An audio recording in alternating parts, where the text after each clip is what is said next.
I believe we're ready to welcome our next speakers. Abhishek Sen, the CEO and co-founder of NumberEight, and Dheeraj Matta, Deputy General Manager and Senior Director of AdMonetization at Outfit 7. Guys, do we have you in the studio? Hello, hello. Yes, you do. How are you doing? Good afternoon. Good. How are you? Very good. Doing very well. Oh, thank you very much for joining us today in this beautiful Kyiv studio. Have you been to Kyiv, by the way? No, it's a place to visit. It's on our to-do list, as we all have probably wish lists to travel right now because we're trying to get out. So, yeah, fair enough. By the way, what's going to be the first place to go when all the borders are open and all the restrictions are lifted? Barcelona for me. Barcelona. Absolutely. Slovenia for me, but yeah, somewhere in the Okay, cool. Well, yeah, that sounds actually very nice, and the weather is nice there, so hopefully that's going to happen very soon for you guys. Okay, thank you again for joining us today, and we're very excited to listen to your fireside chat. Good luck. Thanks a lot. And yeah, hi everyone. My name's Abby, co-founder and CEO of NumberEight. Very glad to be here today, and yeah, excited to be talking to someone from a really large game publisher, to be, to have a chat and get his insights on how things are evolving, why this is a very opportune moment for brands to really get into gaming. So thank you again for joining us. D, would you like to introduce yourself a little bit, please? Oh, thanks, Abhi. Hi guys, I'm D. My actual name is Dheeraj Matta, but everybody calls me D. So feel free to call me just D. I've been in the ad space for over 10 years now, but been a part of Outfit 7 family for just around 3 years. Over the past 3 years, I've been involved in several projects around the digital ecosystem, working in several things around programmatic advertising, direct sales, mediation. But currently I'm focusing on building this brand sales ecosystem within our company. And that's basically what I've been doing for a few months, few years now in Outfit 7. Thanks a lot, Ian. And when I first spoke with you, and how Outfit 7, as you mentioned, has taken a lot of the ad tech stack in-house. That was very fascinating to learn how we actually built this entire ecosystem or the infrastructure in-house. So we'll probably touch into that. So as we usually do at NumberEight in terms of our tradition with any panels, we always start with a pop quiz. So hopefully what we'll do is we'll have a short multiple choice question. If you get the right answer, if you have the right answer, tell us, just write it in the comment section. You'll have 20 seconds to answer this. And there's a prize for the first 3 people who write their answers. So what was the first ever game launched on a mobile phone? These are your 4 options, and the 20-second timer starts now.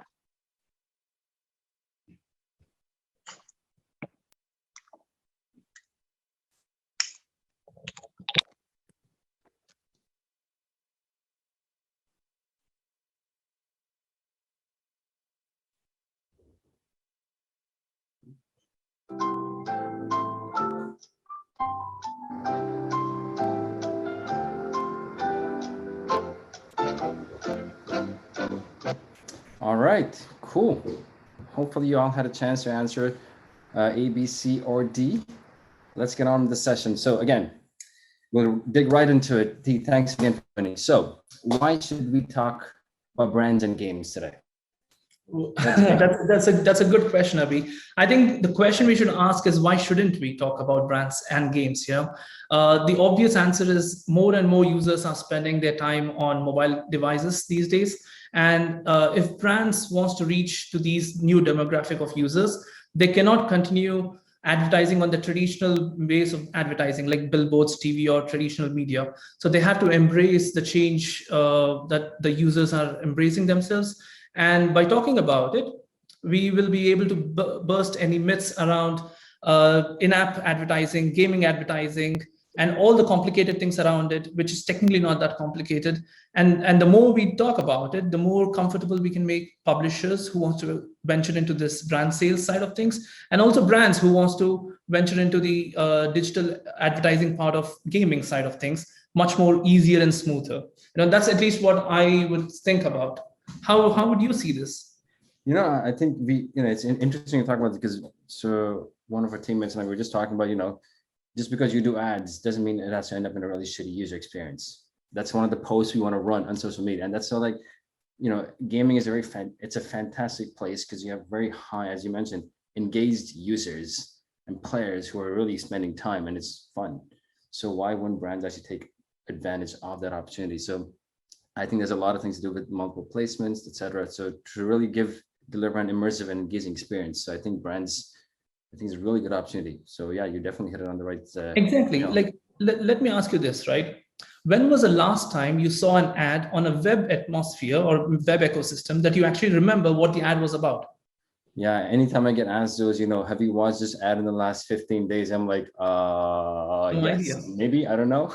Exactly. So this is why, like we are in a very privileged position these days that we have an opportunity to create an ecosystem where we can allow brands to engage with the users and the gamers, and the users and the gamers to engage with the brands in a very native atmosphere where we can create like a high impact for the brands for their advertising space. And it's not like running in the background or and not knowing what the ad is about, because most of the ads in the mobile ecosystem is in the front.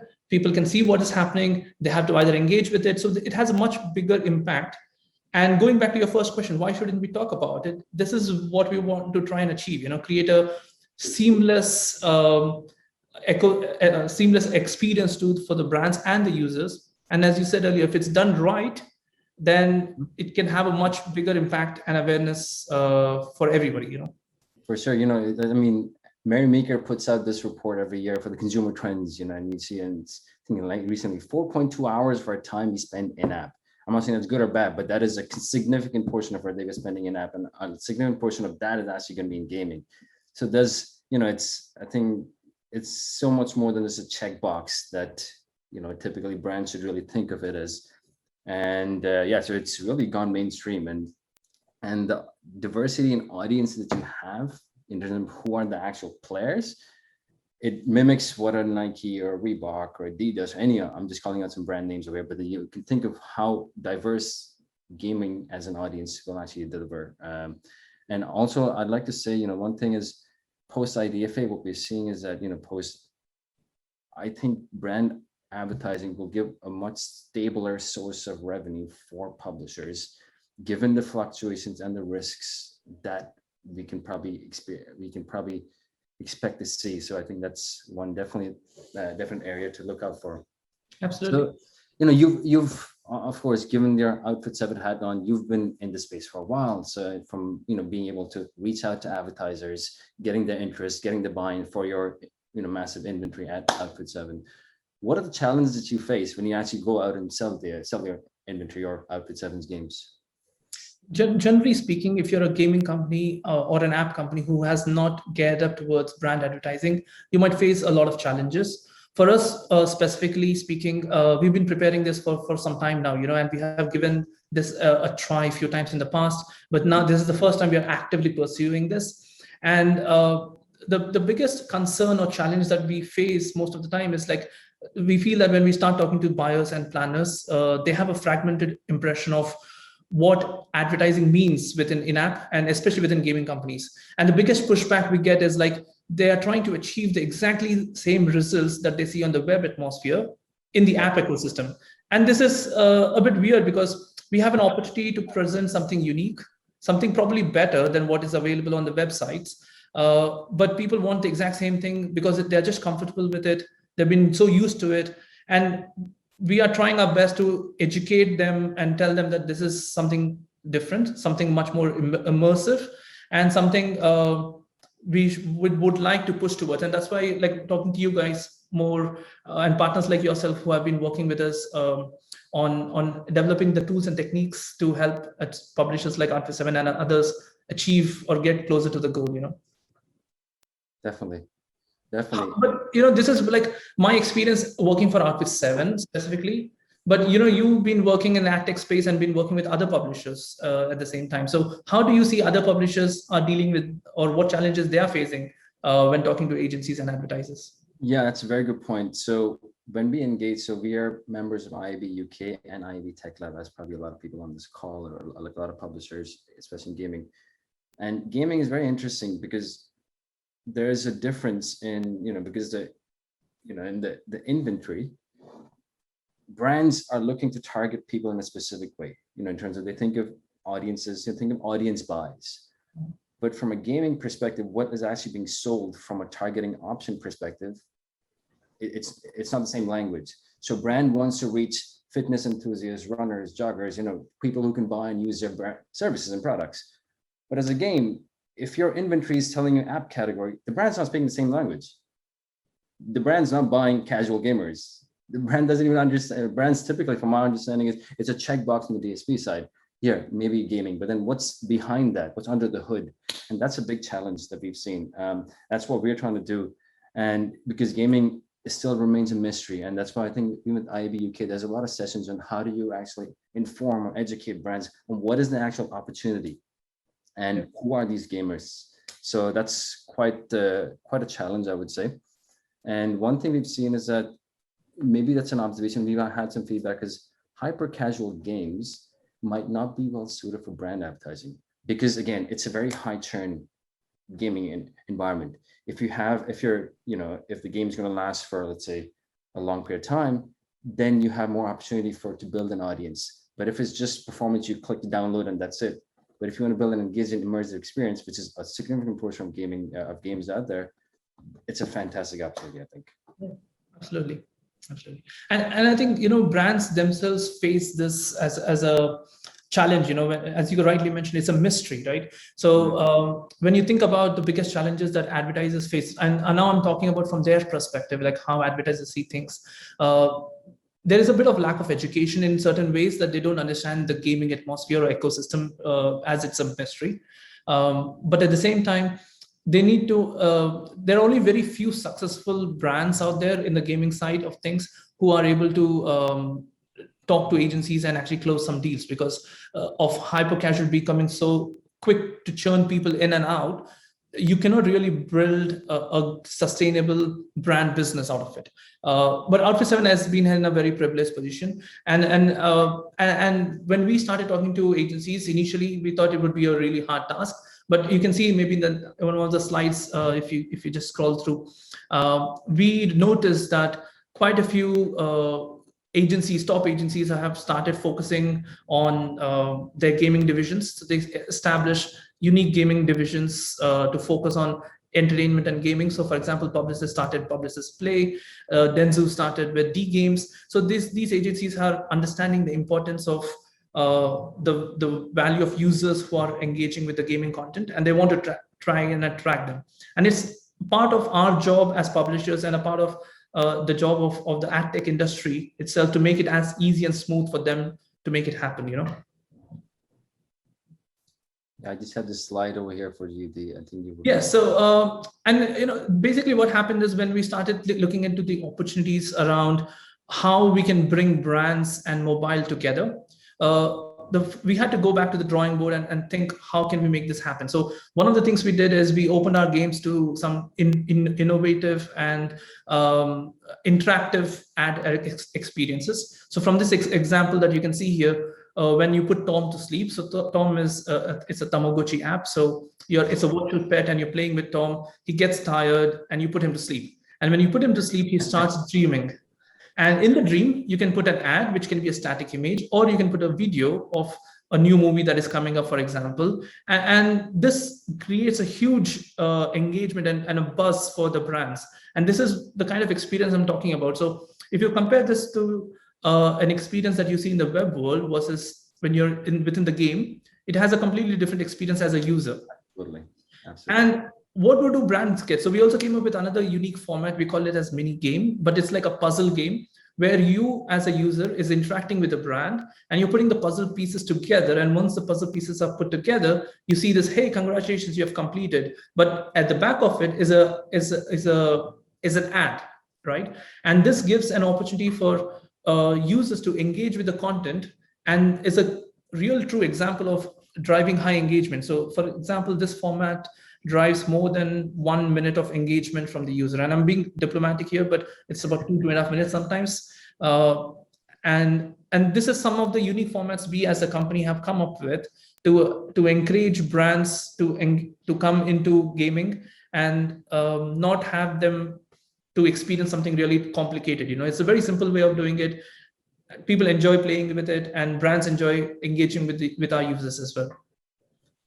Definitely. And, it's that opportunity you talk about, building that loyalty, because, you're building a user base to deliver, because if you're investing in long-term growth, and as a brand, usually your audience. Brand is not, top brands, they know who their audience is. So you have a really massive opportunity to build, because these are highly engaged users. They're going to come back over and over again to play. So you have a really good opportunity to actually build that, adoption, and also likability and awareness also for your brand. So that makes a lot of sense. And what happened from an advertising, do you see, I think I'm going to touch back on this is a little bit. Do you see brand advertising as a stabilizing force as IDs go away? Because we've been hearing about, one is the opportunity, of course, we touched on that. What's happening today is that, do you see brand advertising able to stabilize it from the revenue impact that potentially going to be hitting or not? Yeah, I'd like to understand a little bit on that. Sure. I mean, there are a lot of sub-questions within this, but well, to be very honest with you, yes, I think so. One of the reasons, or one of the key reasons why Outfit 7 started focusing primarily on brand advertising is also as a backup for any drops that we might see due to the lack of IDFA and device IDs in the future. We know that, Outfit 7 is a very highly compliant company, and we keep a very close eye on all the different compliances. And we know that IDFA is just the start of making things more and more stricter in the future. And by moving into the area of direct sales, and I'm not saying we are not doing what we are currently doing, but this is an add-on top of what we are doing. We build a relationship with brands and agencies, and that gives publishers like Outfit 7 a lot more control over the ads that we run on our users. And also it gives us better control over the data that we are sharing with our agencies and brands, and prevents us from any unnecessary data leakages.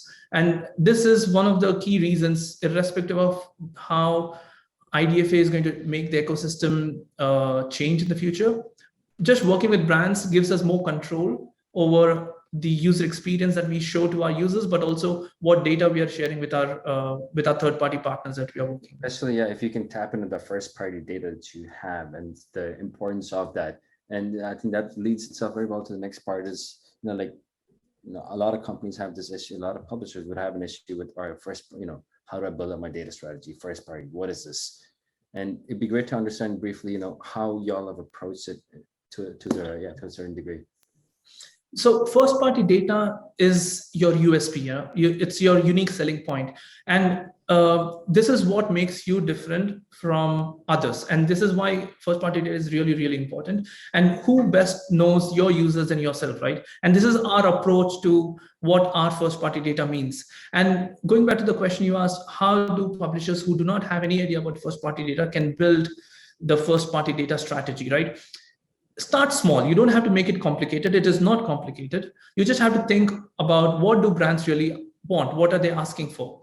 You have to think about things like, who are your users? Where is your key demographic of your users? What time of the day they engage most with your apps? Where do they spend the most amount of time within your apps? And then try leveraging these data points. Now, from a technical point of view, if you are starting off and you don't know how to connect these data points within advertising, work with some of your trusted partners like NumberEight, for example, and build this kind of connections between these data points in a way that this can be used for advertising purposes. Now, Outfit 7 has been in a very privileged position because one, we have been not just a gaming company, but we have kind of built the whole brand around. That was the most interesting piece, by the way. When I first heard, wow, you've actually brought a lot of stuff in-house that's traditionally done out of house. But yeah, sorry, please continue. No, it's exactly. So what we try to do is one of the things we are in a very privileged position because we are considered as a mixed audience company. So we have contextual advertising happening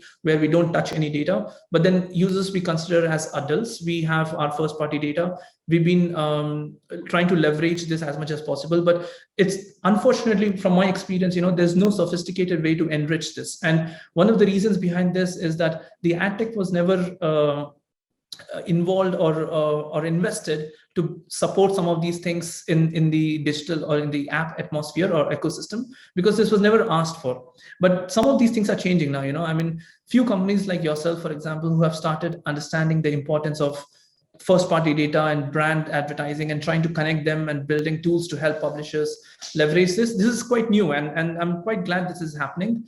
And you want it or not, this is going to happen in the future further, and people will understand the importance of bringing first party data, brands and everything together and connect all the dots together. Yeah, and building on that, when you get a request from a brand, right? What are some of the KPIs that, when you actually sell, let's say, a specific campaign, what are they looking for from a campaign return? Like, what are the ROIs, KPIs that they're looking for? Sure. So basically, there is no much difference between if you're in a web atmosphere or you're in an in-app ecosystem. The ask from the brands and agencies are the same, right? And you have to understand that if somebody is spending money, they want to get the best return on investment on the bucks they spend. So whatever they ask is technically fair, right? So what we do is we have standard metrics like viewability, engagement. In engagement, we talk about interactiveness, how much of a time that the user is spending interacting with the ad format, how much time the user is spending on the screen, how many clicks they are generating. So these are some of the basic KPIs we try to stick with. As I said, we don't have to complicate it and give them too many unnecessary data points. But the key here is understanding your users and trying to bring the right brands to the right users. So some of the brands that we target, which works really well with our brands, is like entertainment companies, movie companies, toy manufacturing companies. They work really well with us, right? And knowing who our users are and what their demographic is. That's very important from a brand safety perspective as well. Given that, at least for your case, brand safety is very important from brands that are coming in, also for because your user base is kid friendly. So yeah, it becomes very important. Absolutely. The secret here is to creating your first party data in a way that you don't touch personal identifiers, without hindering any personal data. This is agree more. Could not agree more. Absolutely. So as we're coming closer, so you're in a very unique position, Dave. And I mean, yes, you are in a very fancy place. I know you showed me your office the other day, so you have a nice. But from a position of a publisher that has the luxury of having a lot of your infrastructure in-house, this is a great play, for you to tell some of the audience members who are listening in, publisher, what are some final recommendations that you'd have for them to in terms of getting started to attract brand advertisers and keeping it simple? Sure. I think, this is something that I tell all the time I speak to people, keep it simple. It's not as complicated as you think. Luckily, we are not trying to create something new. We are just trying to replicate what has been already done in the web ecosystem for years. So trying to understand that, investing in some tech that allows you to support direct sales is number one. Number two, you have to start planning how best to use or leverage your first party audience. And now, if you don't know how to do it, then I would recommend you talking to some of the partners in the ecosystem who have been doing this, who can support you build this and break them into chunks. You don't have to do all of it at once. Like when we started, okay, how can we just target a single app? Then how then can we target cluster of apps? How can we target a specific demographic like male or female, So this is how we kind of started, by breaking into smaller chunks. And finding the right partners to help you support and put this together is one of the most important things. And if you are a small publisher and you're thinking of going into this direction, you have to start talking and thinking about the future and planning for the next 2-3 years. As I said, you want it or not, this is going to happen anyway. So it's best to gear up for those changes. And there are so many people in the industry who are talking about this and who are working on this. So talk to your peers, talk to your colleagues, help each other out, because the more people start doing this as publishers, the more brands will feel secure coming into the in-app digital ecosystem. And in simple terms, I can say, let's work together and make more money. That's basically the idea behind it. Yeah, no, it's making it a friendly environment. Absolutely, definitely. And if the audience has any brands and agencies listening to this, I would like to say that this is not as complicated as you think. We have several innovative things happening that we can offer to the brands. Sometimes it might not be suitable for you, or it might not be the right thing, but there are a lot of new things happening, and Abhi, I know when I first started talking to you, I heard that you guys have something called as habitual audience. And I was like, what is this habitual audience? Let me understand a little bit more about. And this was something very interesting. So do you mind sharing what it is? Yeah, sure, definitely. I'll just share my slides over here. So what we do is, at NumberEight, briefly, because it's, we talked about first party data and tapping into ID-less inventory. So what we do, helping brands understand who is their audience really, and helping publishers actually make this inventory that is ID-less targetable. So we combine on-device computing. What the hell is that? On-device computing is basically you're doing all the processing on the device, which is in your app itself on the smartphone. And we combine those techniques with sensors, so accelerometers, location, compass, all these data points that are in our devices today.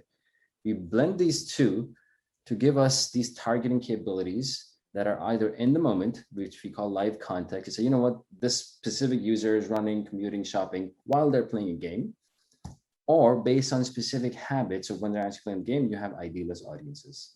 And that's the two kinds of targeting that all of a sudden as a brand, if you're buying, yes, I know frequent shoppers, I understand joggers. You're not looking at who is a casual gamer, who is a mid-core gamer, because I, as a brand, I don't know who the hell is a casual gamer. I don't even know gaming. So I won't even know casual gamers. But I do understand the habits. I do understand, because that's what I sell my shoes to, goods and products. That's what I sell in my customer journey maps. So that's what we're doing with how we're bridging that gap to make the inventory that gaming publishers have that's very valuable, making it accessible for brands to say, you know what, I trust this data. I can actually understand where my money is going to go in, and I can get value from that. And that taps into, it builds that friendly ecosystem. So you know what, yes, you can come in, the shop's open for buying. That was a great way to say it, I think you mentioned. So that's what we do at NumberEight. So yeah, it's in terms of bridging these two worlds and the languages. And it makes really good sense, because when we first started talking about games, because games have very few screens that you navigate between, trying to create your first party audiences where you understand their behavior can be very challenging, and having a behavioral or like a habitual audience data points created can help us target our users in a much more accurate way as well at some point, and might not be just for us, but for definitely other publishers as well. I mean, yeah, I think definitely. I think you touched on quite a few points on the education piece is very important, because, that's that, hey, listen, I think one of our teammates, she presented to IB UK on who the hell is a gamer? Because that is still a myth. Who is a gamer is still a myth. So brands, they've always thought of gamers being as 14-year-old kid, in this case, most likely a guy who's been sitting in his basement and playing games. But that myth has just gone out the door, right? So it's all right. So let's actually understand who is this audience.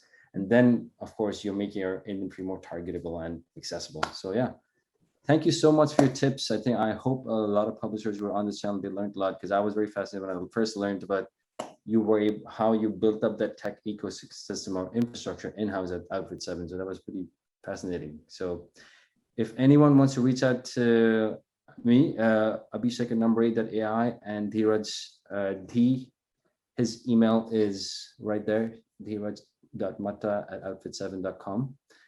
So thank you for listening, everyone. If there's any questions. Thank you very much, guys. Thank you for the insights, for the tips. Actually, it was really useful. I'm not sure if you'll be able to share the presentation afterwards, so people can actually have a look through it once again and learn a few more things. Sure. Yeah, cool. Thank you. Actually, I have a few questions for you. So you've mentioned actually all the tips and stuff, but like, what are the biggest, the most common mistakes that basically a game developer can do, like when attracting brand advertisement? Like, what do they not understand or not paying attention to when actually searching for brand presence? There are so many mistakes publishers can do when trying to attract brands.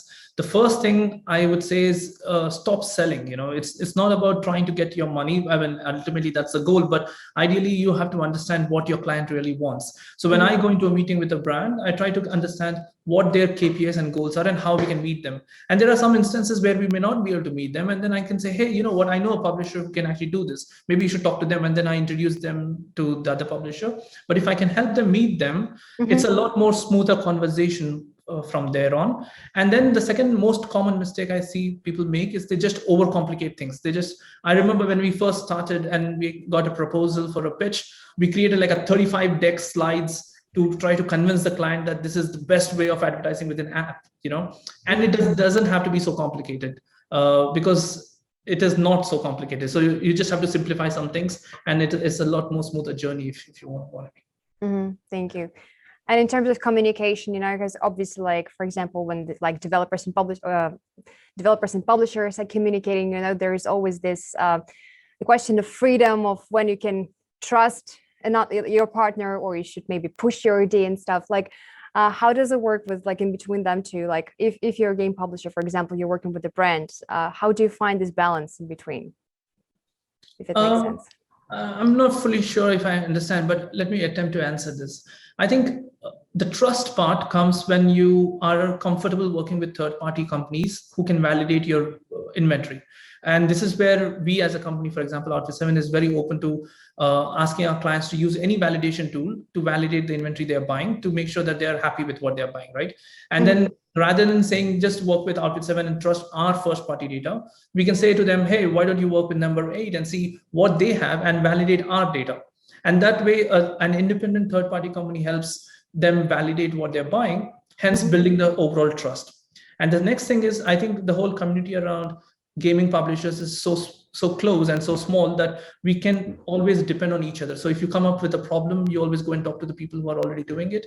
And I don't want to name other publishers, but I speak to like 4 or 5 publishers on a regular basis, publishers and app developers, talking about similar issues they're facing, similar concerns they're facing. And it always helps clarify some or put certain things into perspective. And that always helps. Cool. Thank you very much. Yeah, pretty much covered the question. Thank you very much. Dear audience, if you have more questions for the guys, please feel free to use say one thing. Sure, go on. Poll. So we had a poll earlier on. I just got a note that apparently, unfortunately, no one got the right answer. A lot of people answered Snake as the first mobile game. The answer is actually Tetris. I had actually guessed Snake as well when I first Googled the answer. The answer was actually Tetris. So that was in mid-90s. So sorry, everyone. I was actually thinking about Tetris. I was like, nah, probably shouldn't. Oh, well. Thank you very much. Yeah, that's, you see, you learn something new every day. That's true. Hey, Tetris. Absolutely. Let's go back to playing that. Cool. Thank you very much again for joining us in the studio. Guys in the audience, please, if you have any questions, feel free to ask like the guys in the Q&A chat or direct message them on the Dublin Hub. Or there's actually a very nice NumberEight booth on the Virtual Expo. You can also go there and check out what's happening there with the company, meet with company employees and have lots of productive work.